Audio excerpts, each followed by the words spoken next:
Okay. Good morning, everybody. Welcome for this new colloquium, in this case, web colloquium, from the Instituto de Astrofísica de Andalucía here in Granada, in Spain. And today we will have the talk by Dr. Ana Neles, and she will talk about moving from high to extreme precision in air shower observations from LOFAR to SKAO. Dr. Neles will be properly introduced by Isabel Marquez. Please, Isabel. Thank you, René. Good morning, everybody, or good afternoon. And thank you very much for participating in this new colloquium in online format this time for the Severo Ochoa program. And so first of all, thank you very much, Ana Neles, for having accepted our invitation. It's a pleasure to have you here. And just for you to know, Ana Neles is a professor of astroparticle physics at the University of Erlangen-Nuremberg and scientific staff at DISI Research Center in Germany since 2019. She made her master's in physics from RWTH in Aachen in Germany, and in 2014 she got her PhD in astrophysics at Radboud University Nijmegen in the Netherlands. All difficult names for me to pronounce. Afterwards, between 2015 and 2018, she got a postdoc position at the University of California, even in the United States. And between 2018 and 19, she was the Noether group leader at the Humboldt University in Berlin, in Germany. Her research targets are astrophysical particles of the highest energies. In fact, she's a specialist in the radio detection of neutrinos above Perth energies. Her group is currently constructing the most sensitive neutrino array to date, the Radio Neutrino Observatory, RNOG, in Greenland. With her background in radio detection of cosmic rays and software development, she pushes for the next generation radio experiment in the polar regions, such as planned for IceCube Gen 2. She is also affiliated with the Cosmic Ray Project of the LOFAR telescope, where they detect cosmic rays and lightning and work in the high energy focus group of the Square Kilometre Array, the SKA. In this talk today, she will report on ongoing efforts with this high energy focus group towards preparing for high energy particle measurements with the SKAO, starting from previous experience of gathering air shower observations with record-breaking accuracy with LOFAR. As I said at the beginning, it's a pleasure for us to have Professor Ana Neles with us, and the floor is yours. Thank you very much for this nice introduction.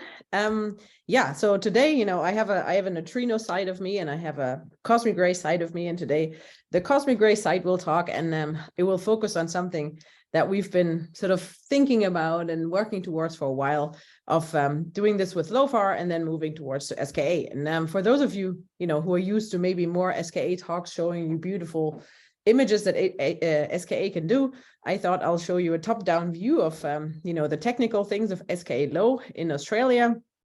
And this is sort of what our work will focus on. And I just wanted to highlight for you sort of this incredible antenna density that we'll see out there in the field. And this is the engineering station for SKA, so it's not even the big one yet. So it's going to be very interesting sort of for us, this technical detail. And you'll see sort of every little dot you see with this triangular shade. This is one of the SKA low antennas that we're using for our airshower business. So let's get started, and let's start a little bit with the scientific motivation. And I always know when I talk to astronomers, I sort of, if I go talk to my neutrino friends, they all know this figure and go, yeah, don't say this again. So, but for many of you, this may be a somewhat new figure. So let me go through this briefly. This is what we call the multi-messenger picture. So we have on the y-axis, we have the all particle flux scaled with energy squared, and as a function of particle energy on the x-axis. And what you see there is the gamma ray background as measured by the Fermi telescope in red at the lowest energies. Then in the middle, we have high energy neutrinos as measured by IceCube, the astrophysical neutrino flux. And then on the other side in orange, the cosmic rays as measured by the Pierre Auger Observatory. These are just two highlights of the world leading observatories. And what's become sort of, what I'm highlighting here, of course, is that there's a big gap between the neutrinos and the cosmic rays. And that just means that neutrino measurements are not sort of as high in energy as they could be. So this is something that the community has set out to discover, to discover the high energy neutrinos. Why do we do this? This is because cosmic rays at the highest energies, it's even though they've been measured for a very long time that we have cosmic rays of these extreme energies, then we're not quite sure yet where they come from. So the nice thing is that they're related. So, if you want to know where these cosmic rays come from, what you can do, you have two alternatives.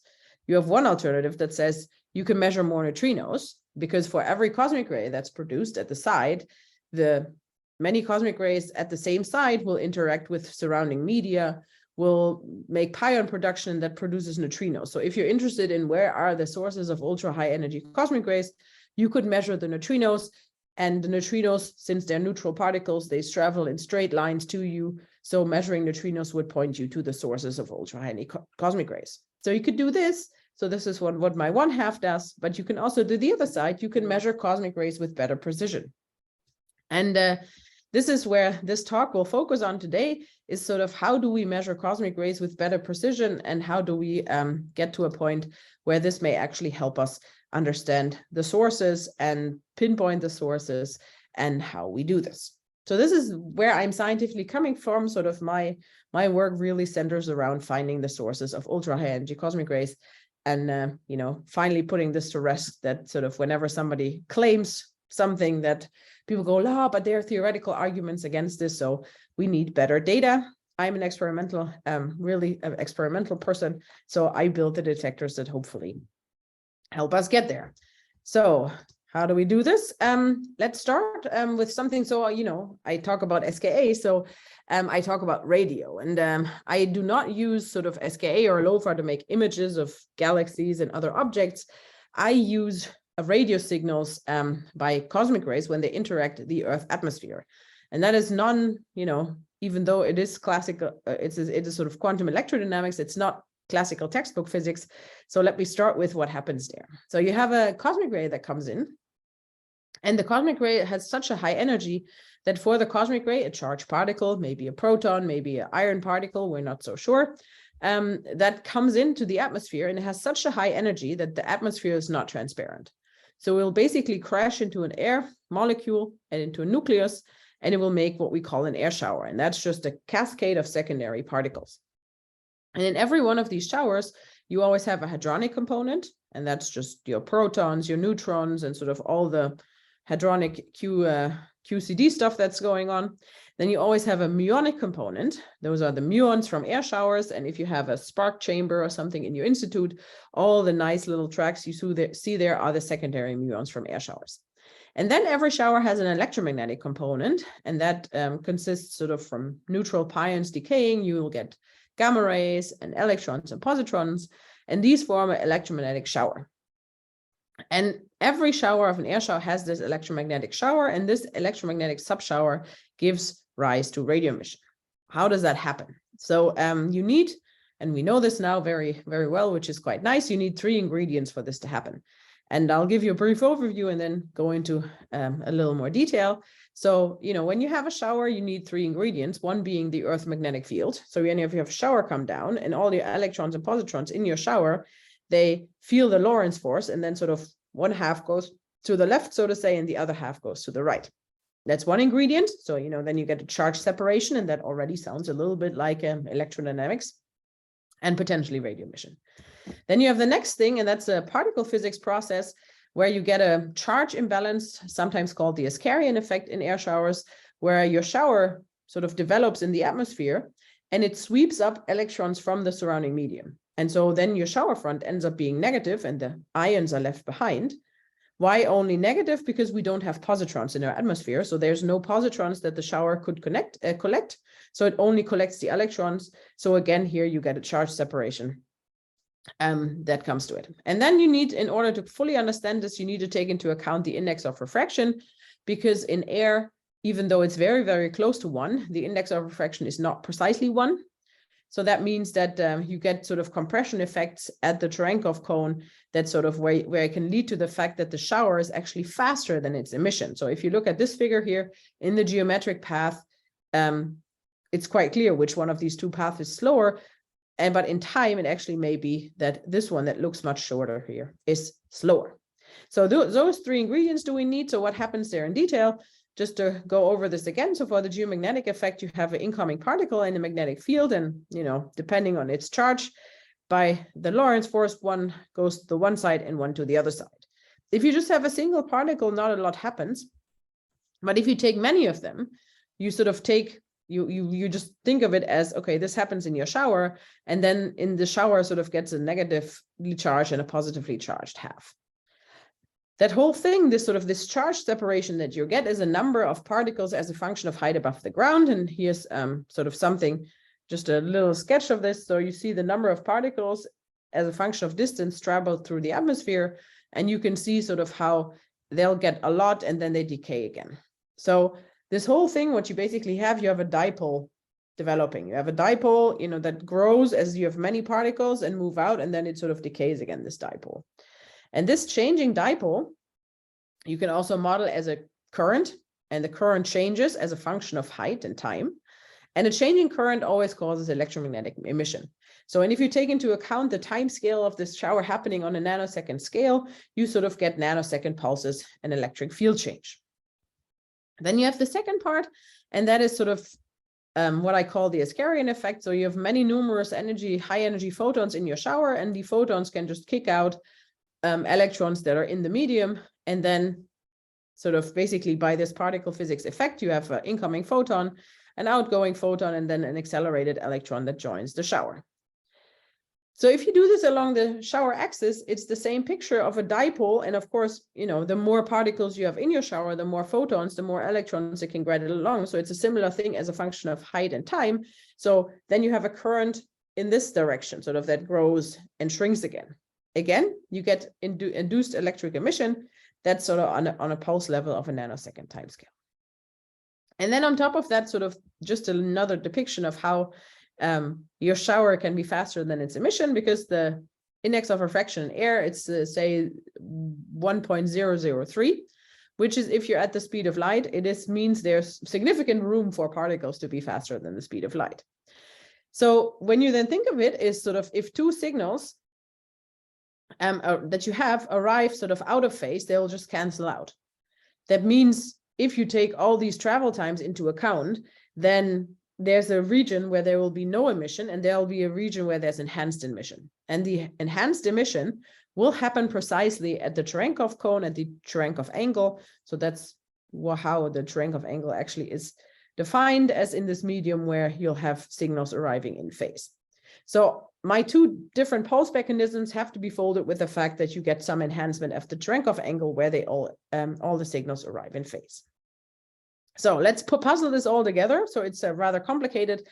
And when I started my PhD, I've been literally given the advice, like, why do you want to move into a field where theorists are arguing at conferences and fighting over which emission mechanism it is? And, it was very diffuse. And, apparently I was naive enough to think, it's going to solve itself, and it did. So a couple of years after into my PhD, with many of the LOFAR results, we had sort of all the theorists were like, oh, okay, I guess everybody was right. All the emission mechanisms play a role. So if you think of this now, it's sort of, we have the geomagnetic emission that I introduced, and we always use this very particular coordinate system that has V cross B, so the Lorentz force axis, as one axis, and then V cross, and then there's brackets missing here, V cross B on the other axis. So we have this coordinate system that is defined by the shower axis V and the magnetic field B. And why do we do that? That is because the polarization of the signals that are emitted is along these particular axes. So for the geomagnetic effect, all the emission, the blue arrows, are along the V cross B axis. For the charge excess, however, because it's a rotationally symmetric problem, there's nothing, in particular, only along the shower axis, the emission actually points towards the shower axis. And if you do vector addition here, and everybody can do this, sort of, those two actually add up in the same way. On the other side, they sort of add up destructively. You can get used to how we plot air shower footprints. So this is in an air shower. You point, basically, you're on the shower axis, and the shower axis points into the field here, and you see the emission around here, where dark is the strongest, and it goes to white for the weakest. And you see sort of this oddly bean-shaped position, bean-shaped thing here, which is just a result of this vector addition of, on one side, you see more and less, and that combined with a terrain covering. So the details of this shape, so it's a very complex shape, and if you're from air shower physics, you're used to much smoother distribution. So this is very weird, two-dimensional shape, complicated. But the nice thing is that the details of the shape can be used to measure air shower characteristics, parameters, at very high precision. And that's why it's worth sort of understanding all this complexity. So let's jump right into air shower business.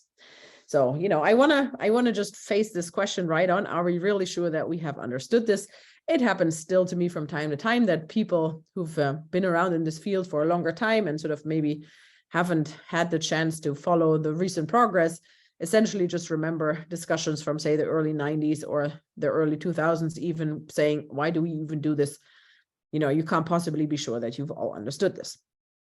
So, but I think right now I can say we have quite a lot of experimental evidence that what we simulate in our calculations is precisely what we measure on the ground in our instrument. And LOFAR really has been the instrument to do this, because LOFAR has such a flurry of antennas that we can actually do this. So this is at the top, you see one of those images that has LOFAR. And LOFAR, every LOFAR antenna is one of those little dots here. And in the background is a simulation of what we think we should see. And wherever the color of in the dot and in the background, wherever they match, we have perfect agreement between simulations and what we measure. And you see the sort of, just to give you an idea, a typical air shower array, so like the Array Observatory or so, would have like 2 points in this plot. And clearly with 2 points, you have so many degrees of freedom, like how do you move your shower, where do you go, that you'll have a hard time actually proving all these detailed features. And only with LOFAR, if you not know what you're looking for, it's just very good to have a lot of antennas. We've been able to show this. So this is the signal distribution, really looks like microscopic Monte Carlo simulations like Corsica and Koreas tell us they should.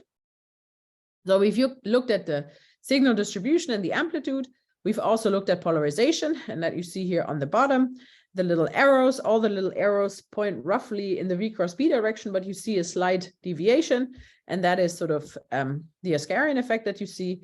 We looked at higher frequencies. So in the middle figure, you see the LOFAR high band antennas. So they are slightly differently distributed. So you don't have the dots like they are in LOFAR, but you have little clusters of the high band antennas. And at higher frequencies, the Cherenkov cone is much more pronounced.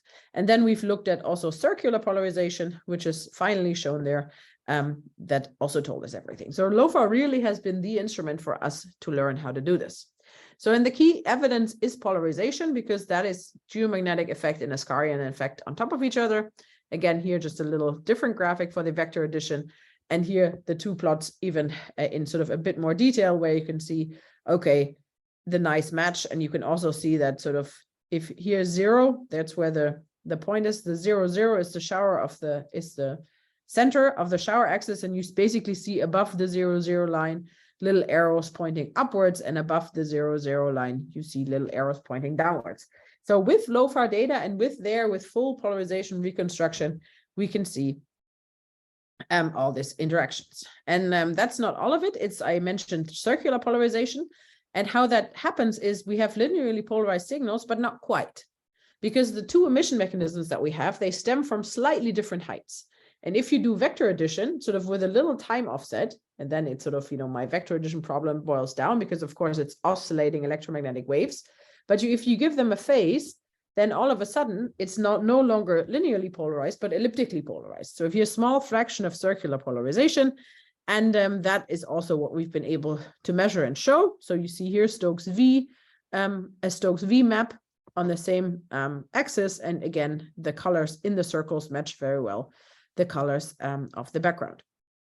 So we've been able to firmly establish that the emission is both due to geomagnetic emission and Ascarian emission, and that Ascarian emission is in air at 20% correction, if any. That is different for neutrinos, but that's also a different talk. And it was discussed sort of early on that geosynchrotron radiation may be actually the dominant part. That is at the low frequencies where LOFAR and others operate. This is a correction of 1% to these effects. It may become much more relevant at very inclined air shower geometries or very, very high frequencies. But for the time being, we've also been able to put this to rest. And this is, again, in degrees, sort of this Cherenkov ring that you see here. It's I think it's super nice. When we saw that, we were like, oh, finally we understood it. But something I did want to point out, because many people see they see these Cherenkov rings and they say, oh, you see a Cherenkov emission, like, you know, from a little, like from a muon when it flies to a swimming pool or so. This is really not Cherenkov radiation, because we would have exactly the same emission. So our showers, if you could do that, have a particle shower in vacuum, which has sort of some other problems. But if you have had a particle shower in vacuum where it's sort of index of refraction perfectly 1, we would still see emission. So it really is a particle physics effect or a shower physics effect that makes these. You don't necessarily need the fact that your shower is faster than the speed of light. It only compresses the image then there. Okay, this all was fun and games, and you know, you're now like, oh, you know, this is complicated, and probably kept a bunch of physics interested postdocs and PhD students busy for a while and all excited. But yeah, there's time to grow up, and I think so. What we've really been with all these early experiments, and that's not just LOFAR, that's also Ayera, Lopez, and Kolalema and other friends. We did provide the proof of principle that radio detection of particle shower works. We did confirm the emission mechanisms down to the subtle features. There was lots of fun with polarizations and other things. And we developed lots of methods of how to reconstruct the data, remove noise, understand antenna theory, and all sorts of things. So there was a lot of method going on. But the technique in itself is really only useful if you can contribute somehow to advancement of physics. I mean, understanding the emission mechanism also is advancement of physics. But really, sort of, we want to learn about the cosmos. So we want to know, can radio detection help us get a better cosmic ray energy spectrum, which we could then use as input to studying particle accelerations in sources, which would then help us to understand sources of ultra-high cosmic rays. So these are really the questions that are driving us. And that's where the question is, does radio detection help us there? And the nice thing is it does. So if we radio detect an air shower, if we take the radio signal, like this beam shaped pattern on the ground, if we detect it, we can have a very excellent energy estimator of the original particle. And for those of you sort of maybe having heard about this, so energy reconstruction is always hard with particle detectors because there are these hadronic interaction models. So the particle physics in the shower is not sufficiently well known to actually be able to understand all of these in detail. So what we've done here for Auger is we've taken Auger radio. So this is on the y-axis, the radio energy estimator as a function of the energy estimator of the particle detector of Auger. And you see a lot of scatter. But the interesting thing is that the scatter can exclusively be explained by the energy uncertainty of the surface detector, of the particle detector. So radio has to be much, much better than the particle detector, also experimentally. And from first principles, the method itself and the calculations, like there are not any free parameters unless we believe that our understanding of electrodynamics is wrong. So from a method point of view and simulations point of view, there are very little systematic uncertainties in the energy of less than 5%. So this is really great. And we've, insofar as it was experimentally possible, we've also proven that the simulations do depict reality. Let me mute myself real brief. I somehow have managed to catch a cold.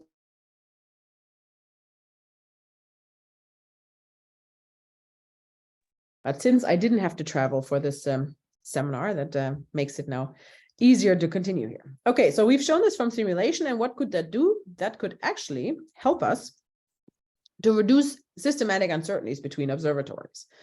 So for instance, at the most ultra-high energy range, we always have the problem that the telescope array in the northern hemisphere and Auger in the southern hemisphere, they are in slight tension, and then they look at the details and they see that ultimately all the systematics on the energy scale may explain all the details.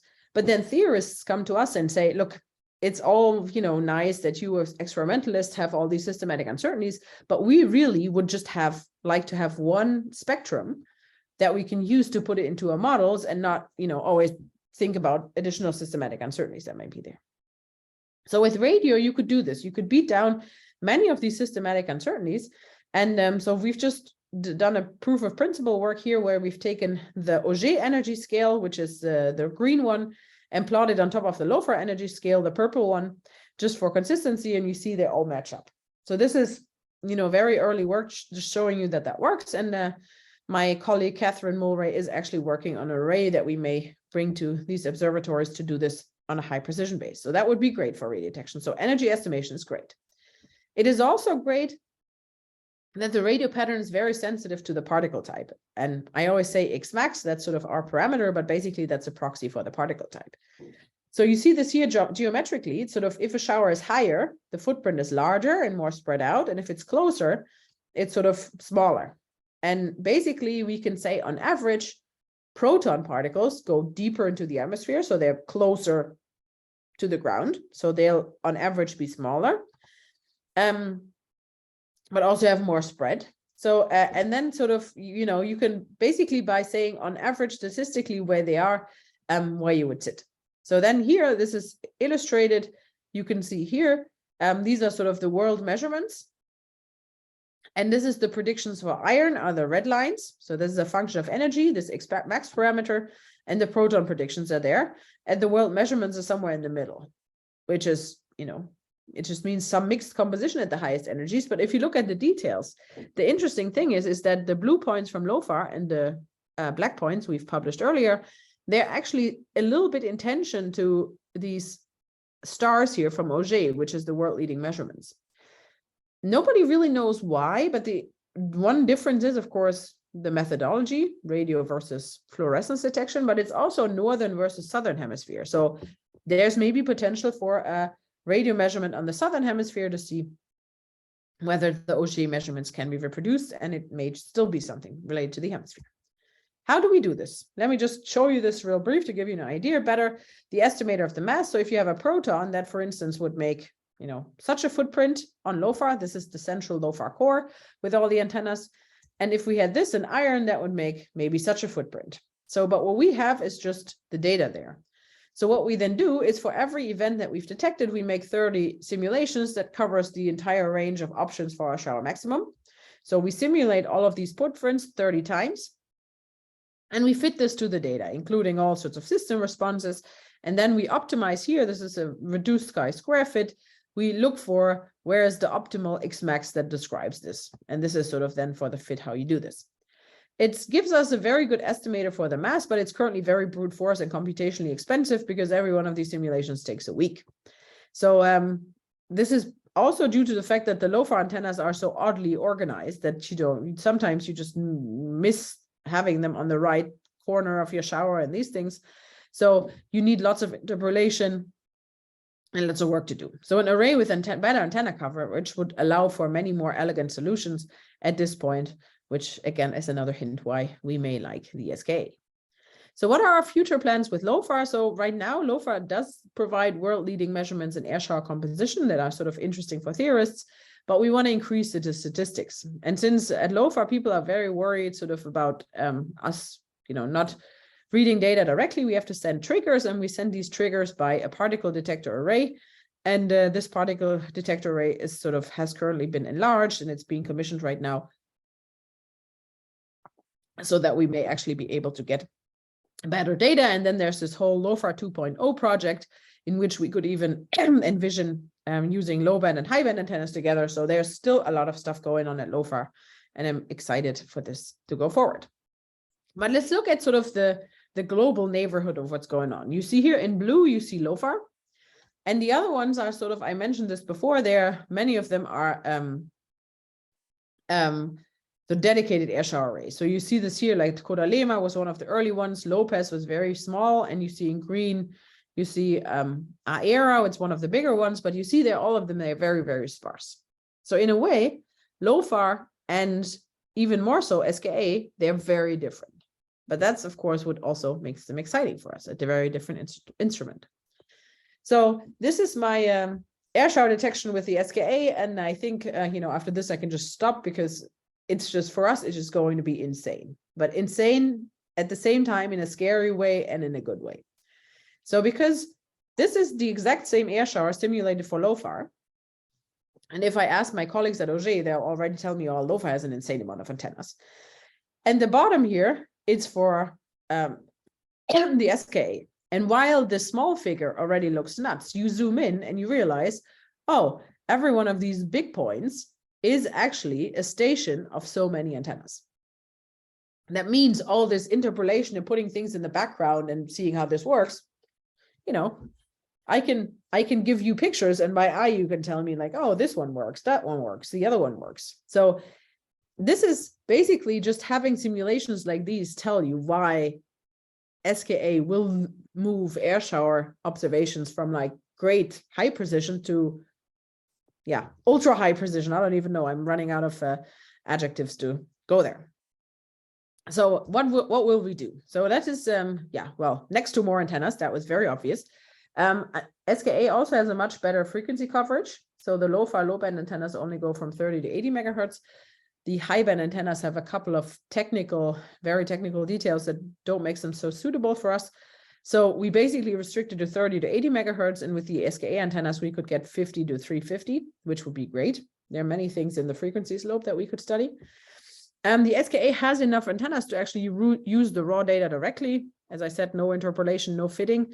And this is done here by one of my colleagues. He just plotted all the SKA data points of a simulation on top of each other. You can see the bean-shaped footprint. You don't need an interpolated map in the background.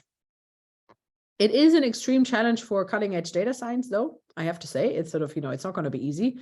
Already handling the simulations taught us a lot about, oh, we cannot do this anymore. This is too coarse. But there's so much more in the signal. It's sort of, we just use Xmax as a proxy because we can't do any better. But a shower actually may not be smooth. It may have a first interaction that's clumpy. It have other things. So there's many more things in there. And this is going to be very exciting. So we could use it for more precise access to the cosmic ray composition. So right now, I can tell you that it's a mixture between proton and iron and probably has a strong proton component, but that's roughly about it. But if I were able to tell my theory colleagues, look at this energy, you have 5% protons, 10% helium, and the rest is, I don't know, oxygen or so, they will be very, very excited. So that would be great for astronomy. And then on the other side, it could also give us an independent handle on all these hadronic interaction models that I talked about, sort of all the QCD stuff that happens in the shower. There are many free parameters in there that you can tune. So if we were able to give people like a nice detail of the shower development and an energy in these things, they would have a much easier time looking into particle physics that is really not probable like accelerators because it's so high energies. Our showers are orders of magnitude more in energy than what the LHC can deliver. So it's cool and direct for particle physics. So I have to say right now, I cannot give you super many details about what the work it is, because right now all our methods are sort of work in progress because yeah, we've sort of been using LOFAR methods and then realized, oh my God, all our methods are really not suitable for SKA. So we're developing method and science case at the same time. But I'll, you know, some of it is also a bit speculative, but let's give you an idea. So this is also the shower that we talked about. And this is, again, number of particles as a function of sort of shower development traveling. And you don't just have Xmax, which would be the point here of the shower maximum, but you have two parameters. If you model this, you can model it with more, but let's start with the two. You have a symmetry in there, sort of like, you know, tilting it left and right, which is sort of one parameter, and you have a changing width. This is sort of how wide this is. And those are the parameters R and L. And in first order, the particle type is just correlated with the maximum of the distribution. But with the hadronic interaction model, you need these sort of, you know, all the other parameters to point this down. And this is some work by my colleagues in Brussels that show you that if you have Xmax and this parameter L, so that's the one for the shower shape, what you get here, you get these funny triangles. And you should remember sort of orange is QGS jet, that is one hadronic interaction model, and blue is Sybil, that's another hadronic interaction model. And the two bottom triangles are for an energy of 10 to the 17, and the two top triangles are for an energy of 10 to the 18. So if you have for a shower a perfect energy resolution, and you have a good Xmax resolution and an L parameter resolution. So we've known energy resolution we can do well, Xmax we can do well, but maybe with SKA we could add L to the mix. Then you can precisely say in which triangle you end up here. And not only can you tell whether your shower is more likely to be a proton, like if you're here, but you can also tell whether it's, more likely a proton or with more close to what QGS-JET measured, or a proton more closely to what Sybil measures. So actually with these things, you're starting to split up your options. So if you have something in here, and you're very sure about the energy, then something has to be wrong. There's all of a sudden, there's actually a change for us. So far, we've just been dependent on the hadronic interaction model. People just said, use one, and used it to interpret your data. But with SKA, we are not dependent on it anymore. We could help ourselves. So we've been trying to work with this. This work led by Arthur Costagne. And it's we're using the old style LOFAR analysis, just brute forcing our way through it to get you an idea what we can do. And this is literally the plot we're making for one shower, one shower and then many incarnations of it. And what you see is that Xmax and an L and R combi, there's a best fit for a shower that you can get. You see at this point, we need many, many more simulations in order to actually figure out what simulation has the best fit value here. But, there's the old LOFAR style antenna. I'm fairly certain that we'll get smarter with the time, but this is a proof of principle that it does work. So we can not only reconstruct Xmax with SKA, but we can reconstruct an L and R combination. So this is certainly work ongoing, and this will make it very exciting for us to go measure SKA showers. What else? I think what I'm most hopeful for is that we could develop a 3D beamforming algorithm to reconstruct this. This is a Corsica simulation. We could reconstruct it directly. That you could use the radio emission and not just beamform assuming infinity, like parallel arrival directions, but say that, okay, we have points in the atmosphere. So we really try to map out a 3D interpretation of a shower. Now, which is going to be, I think, really cool.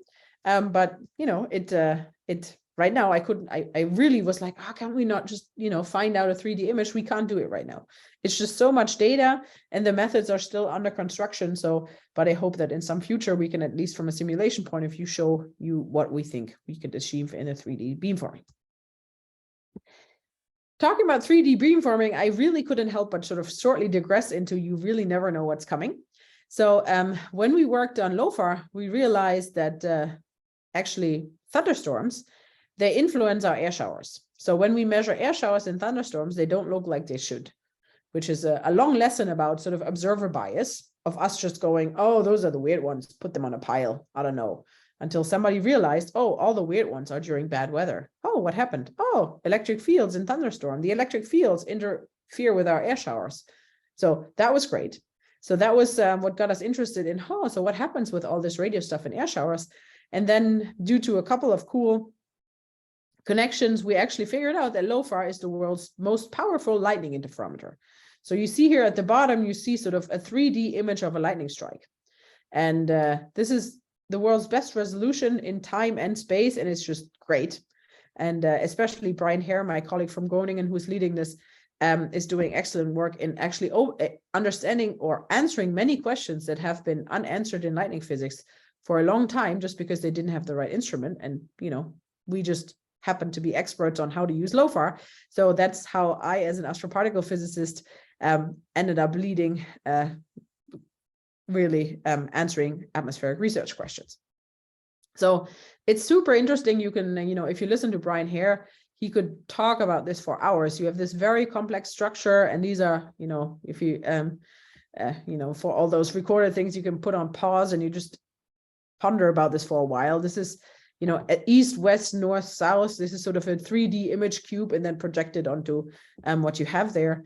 And it's very, very interesting. You have this you have negative leaders, positive leaders, return strokes, and all these things going on. So we really published the first image of a lightning strike, which can resolve these positive leaders and all the details. There's so much going on. The drawback is well, LOFAR is not really located in a region famous for lightning. So it seems that lightning depends actually on cloud structures. So we have a hard time comparing this to most measurements from Florida and New Mexico because the clouds are just different. So this is certainly a topic that's also worthwhile following up for the SKA, Australian clouds, to see what happens there. So that also would be really interesting. So one last bit of why this is complicated and why we actually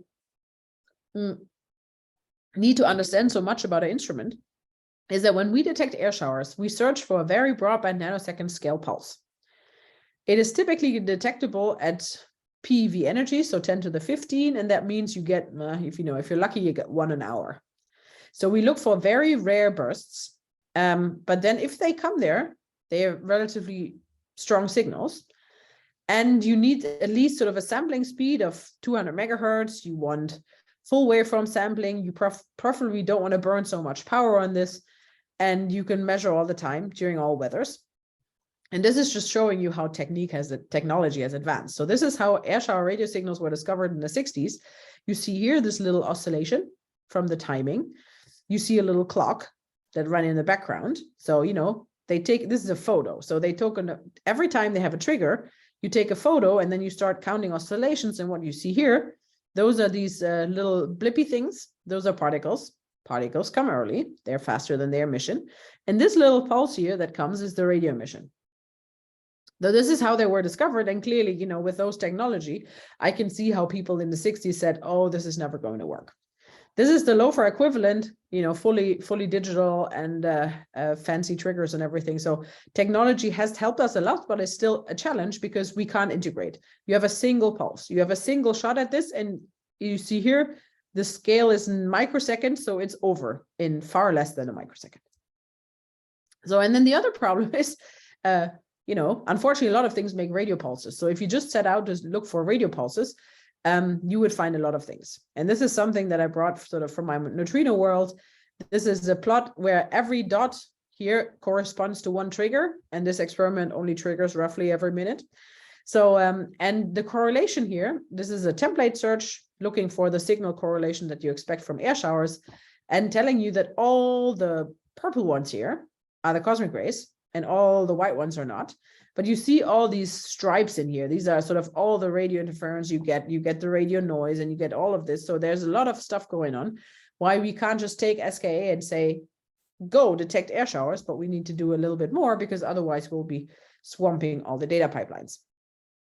So at the bottom, this is something that I, typically like to show people just for an illustration. One of these is a cosmic rays and the other one is not.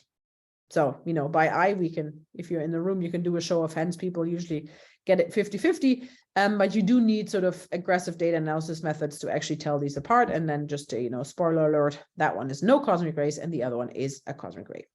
So that's why we can't just go to SKA and say, hey, let's get to it. And we learned a lot of it from SKA on our way, for SKA from our way to LOFAR. And one is that one should always get your users involved very early in software development. Because you really, as I said with the lightning thing, you don't know what you need until you actually know what you can do. So it's this continuous back and forth, and then, we should probably change this. So I think right now, the biggest advances instruments can make is then through actually, and I mean, not only just software as in the 5th data analysis pipeline, but being relatively close to the instrument, sort of on the, what can you do directly on the electronics and these things that are going on. So if you do that early enough, you get lots of cool input, and that gives you lots of opportunities. And then one thing, I don't know, I should put this in bold and blinking or something. Do not ever underestimate the challenge in understanding the antenna. So LOFAR started operations in 2011. And I think I can publicly say that for the low band antennas, there's still no good beam model. There is a beam model, but we know it doesn't work perfectly. So there's these known issues of mutual coupling between closed antennas that you can sort of reproduce in simulations, but not really well. And reproducing them comes at a high compute cost. We know that the shape of our element beam does not match the data. There's presumably some strange interplay going on between the LNA and the antenna, but also that is not really figured out yet. And then there's certainly an unmodeled temperature and potentially a ground condition dependence on top of this. So despite everybody saying, hey, we do this instrument with a super easy and nice antenna and it's going to be great, do not ever underestimate the challenge in understanding the antennas, and the same is going to hold for the SKA antennas. The Scala antennas, SKA low is going to use, they're great. I really like them. But when people say, oh, they're log periodic dipole antennas, they're super easy, that's sort of when, I don't know, there's a little shiver crawling on my spine saying, well, did somebody just say antenna and easy? So I think this is one, from our perspective, one of the most important lessons for SKA. And why is that? Sort of because we're looking at these non-repeating pulses. We need to know every single instrument detail. We can't average over the whole sky. They come from the one direction they came from, and you better figure out what to do it.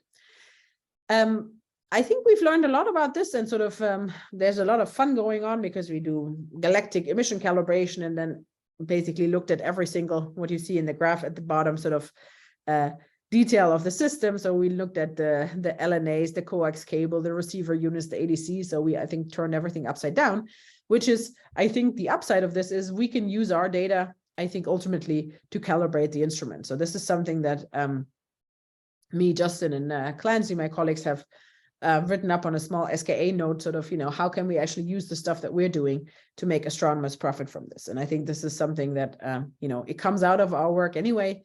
And at least at LOFAR, we're trying to combine this better at the moment. So let me, towards the end, close on sort of what's currently going on SKA. So we're working on our simulation studies, our analysis approaches, and these things. So I've shown you some LOFAR style analyses, but we can, of course, hopefully do better. We're working on this interferometric analysis, and I think hopefully, well, at some point, we should go there. We need a particle detector array for triggering. As I said, we can't just tell SKA go, so we need a particle array to trigger. So there's a prototype that exists at the MWA. We're working on integrating it into SKA's aperture verification station 3, and maybe we add muon detectors so we get more particle physicists excited. So we are really working a lot of engineering details, which makes us slightly different, I think, from many other science working groups.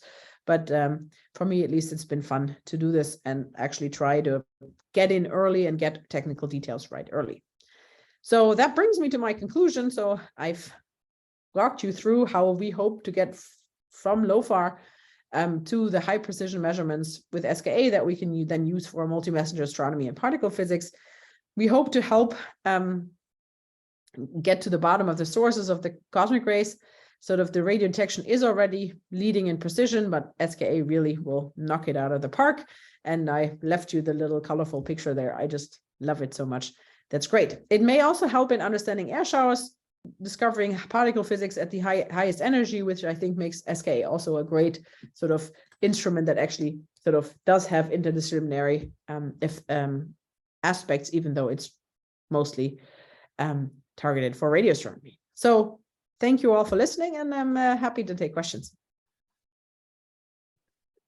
Thank you very much, Anna, for this wonderful talk. So now the talk is open for questions, and questions will be managed by Marilu Gendron. Please, Marilu. Hi, can you guys hear me? I think so, yeah. Yes. Yes. Thank you, Anna, for this amazing talk. I'm just like really impressed. It's like opening a completely new door for me. So yeah, so please in the Zoom, if you have a question, you can raise your hand, or I see Rainer, you can go ahead. Hi, yes, thanks a lot for the talk. I couldn't be further from your field, and I usually find astroparticles very boring, but I found your talk very exciting. So that is the first thing I want to say. I've learned an immense amount of things, and it has been entertaining to listen to it. So thank you very much. I have a question, so two questions. So you could, with LOFAR, so basically you say you could understand hadronic interaction models better potentially. So that would be basically very basic nuclear physics, correct? Yes. So that's our reason for, with LOFAR, we don't quite have enough antennas. We're working on this, but sort of this is a SKA, wait, this one is an SKA figure. So we're really targeting with SKA to understand basic hadronic particle physics. Yes. Cool. And for the lightning, I didn't get completely, so, but the lightning, that is just the electromagnetic emission from the lightning bolts themselves. It's not air showers, right? That you measure there to get the Yeah, so structure of the lightning? It's two things. So we basically got to it that our air shower signals look different because the electric fields changed the charge separation.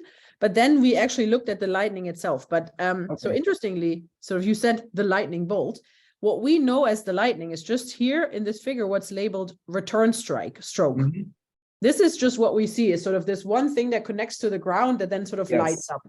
But the lightning is actually much, much bigger because it has all these channels in the clouds that is moving through that you cannot really see by eye, or in optical at least. So that's why, you know, we image the lightning, but we image a lot of the lightning that you otherwise can't see. That's amazing. I don't know whether we have lightning people here at the Institute. I don't know whether they're here. They would love this. So thank you very much. Great talk. Thank you. I see Anston, you have your hands raised. Hello, good morning. It was really a very interesting talk. I have learned a lot. That's the first thing I want to say. And just a curiosity, you mentioned that with SKA, you will be able to resolve the shape of the shower and also the clumpiness, but you haven't commented on this clumpiness. Can you give more details and the information you can get from it? So, I mean, there's, this is sort of something that usually where particle physics get sort of a little bit excited is sort of what, when normal showers are considered, they're supposed to just be smooth. Like you know, you have your leading pions and then it's a very smooth development. But if you had like a weird new particle in there, what would happen is that sort of it's generated, it carries on some energy and then it starts to decay. So if you actually were able to take the shower in, you would see like a first lump and then a second clump, so to say. And people have tried doing this in Auger with fluorescence detectors to actually study for this, to look for new beyond standard model particle physics. But the problem is that usually if you do it sort of with fluorescence light, then usually if you see a clumpiness, you have a cloud or an aerosol contamination or something. So that lets it look as if there was like a first bump in your shower and then a second bump in your shower. So this is what we hope to overcome with radio, that we look for these rare showers that actually show like a double hump structure, so to say, and that would hint at potentially beyond standard model particle physics, or even at something in the standard model that we don't understand quite right. Thanks a lot. Lily, you are next. Yeah, thanks very much for a really good talk. I also learned a lot. I was curious about your simulations with the SKA. I know it's not popular to currently call things phase 1 and then full SKA, but I was curious if these simulations were done with what's projected for example, the telescope layout in 2028, 29, 2030, or is it even further down the road? So we do our simulations with sort of everything there is, but the interesting thing is sort of if I'm not 100% sure, but I thought sort of when we talk about phase 1, phase 2, and phase 3, it's more adding like more remote stations that sort of all the plans have, that the core will be built early. And we typically only use the core sort of, or the extended core. So that means I think for us, it doesn't make such a difference if it's, you know, phase 1, phase 2, phase 3, because everybody says the core has highest priority, but we just use all the antenna positions at this point. Okay, great. Thanks. All right, other questions? Just raise your hand. I don't see any right now. No, that's great. It's always great to hear when people learn a lot. So then I have my task fulfilled. Yeah, but I have many different questions, but maybe I can go ahead with one. So you said that I'm not sure I understood if they are rare, these events, these air shower, like in one day, like can you observe many? What's like the scale? Roughly 20 per day. Okay. So it depends. So it's if you look at the spectrum, it's sort of it falls very steeply with energy. So it's here multiplied by energy squared. So that means it would be even steeper. And LOFAR sort of, we start detecting them with LOFAR sort of around here. So, and they are the ones that come roughly every hour. But if you're interested in even higher energies, then, you go an order of magnitude up in energy and you go a factor of e to the -3 down. So then they are rare. And even like the rarest ones here, Auger, which has a size of, I think, 3,000 square kilometers, it's taken them, I don't know, 10 years to measure to 1 or 2. So depending on energy, they can get very, very rare, but we're starting sort of here in this mid-range where, you can get 20 a day. I see. And then with these like particle detectors right next to the telescope, you want to trigger that, right? So I guess these detectors also measure energy, and so you're like, okay, so this is a super energetic event, we need to observe it, something like that. Does it work like that? Yeah, so what we do, we sort of switch them in coincidence. It's sort of the bigger shower, sort of the larger it triggers at the same time. So you take 2 particle detectors and you put them very far away and just say, okay, if you measure a signal at the same time, then you need to send a trigger. And they can be, the advantage is nothing else makes particles. So there's no background here that, there's not like a dog barking and particles come out.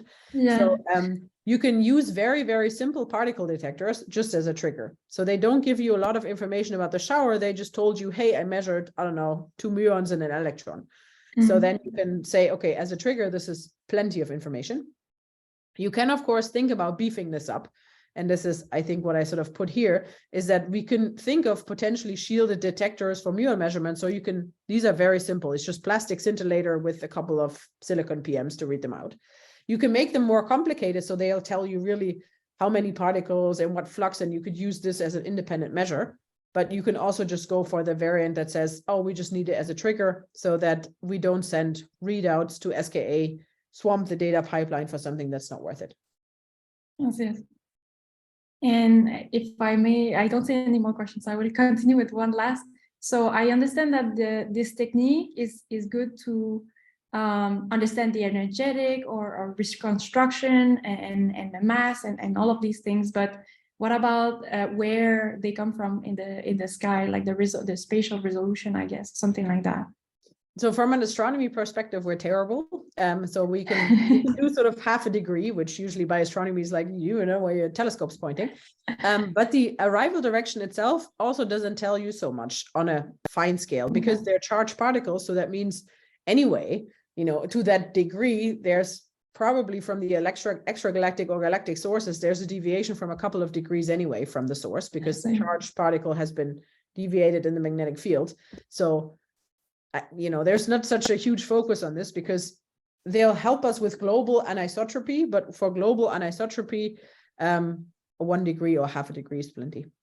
Yeah, okay, I see. All right, thank you so much for the answers. Mike, I see Mike has a question. You can go ahead. Hello, do you hear me? Yes, we can hear you. Okay, thank you very much for this very interesting talk. I have a question. Will SKA be able to measure and to refine neutrino masses? So neutrinos. So for neutrinos, you have the problem that the neutrinos still think our Earth atmosphere are transparent. So that means neutrinos never interact as air showers in the atmosphere, or they do, but then they have to come in very, very horizontally. And when they come in very, very horizontally, you have to project the SKA size sort of into this plane, and then it becomes tiny. So for very horizontal signals, SKA can in principle measure it, but it's probably going to be too small. And for other air showers, you don't see it. It's typically, you need to be in ice or something to do this. However, there is the other sort of alternative, and this is what colleagues of mine work on, is you form beams on the moon. And you basically look at, if you're from the moon, if you have neutrinos coming through the rim of the moon, making showers in the lunar regolith, and then having sort of pulses coming towards Earth. It has a relatively high energy threshold, and there are a couple of projects like New Moon using the Parkes telescope, and also Westerbork and LOFAR have been used. So that is something I think still on the ticket for SKA, but this is not my field of expertise. So this could be an aspect of how SKA would measure neutrinos. But I build my neutrino detectors in ice, because then they all interact and they make radio emission in ice via a similar effect, and then I see them in ice. So this is the route I'm following. Okay, thank you.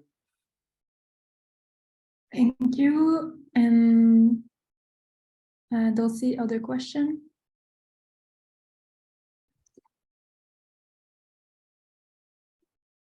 If there are no more questions, we can close the talk. Yes. Okay. Oh, one more here. One more here from Kelly. Yeah, sorry, I'm coming in late. I was curious, since someone asked about astrophysical directions and stuff, do you have any reason to expect that you might see a higher density of air showers towards the galaxy as opposed to extragalactic sources? Yes, so but that's also an energy dependent effect, I think. That sort of when you go to lower energies, we're quite certain that galactic cosmic rays are going to dominate. That's sort of, I don't know, I tend to the 14, 15 electron volts or so, galactic sources will certainly dominate. And there's a lot of discussion sort of going on about maybe cosmic rays are somehow trapped in the magnetic field in the galaxy, so reaccelerated in the halo or something. So at those low energies, I think there's, it's quite certain that the galaxy, we see more from the galaxy than we do extra galactic. But when you move higher up in energy, sort of in this transition region where we are with LOFAR, it's really somewhere there, the transition should happen from dominantly galactic cosmic rays to the extragalactic cosmic rays.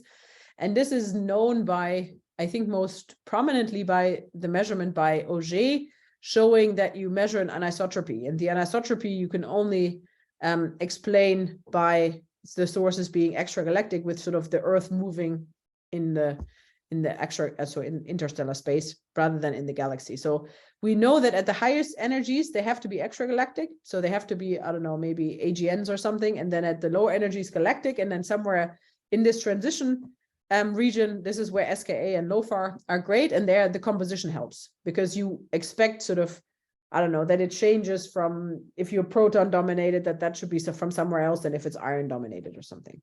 So this is where the detailed measurements will help us understand how this transition from galactic to extragalactic actually takes place. Thanks very much.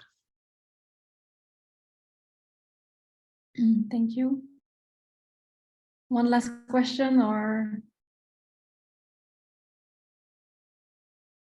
I don't see any. So René, if you want to conclude. Okay, thank you very much again, Anna, for this wonderful talk. And everybody, see you in the next week on next talk, next colloquium. Thank you very much.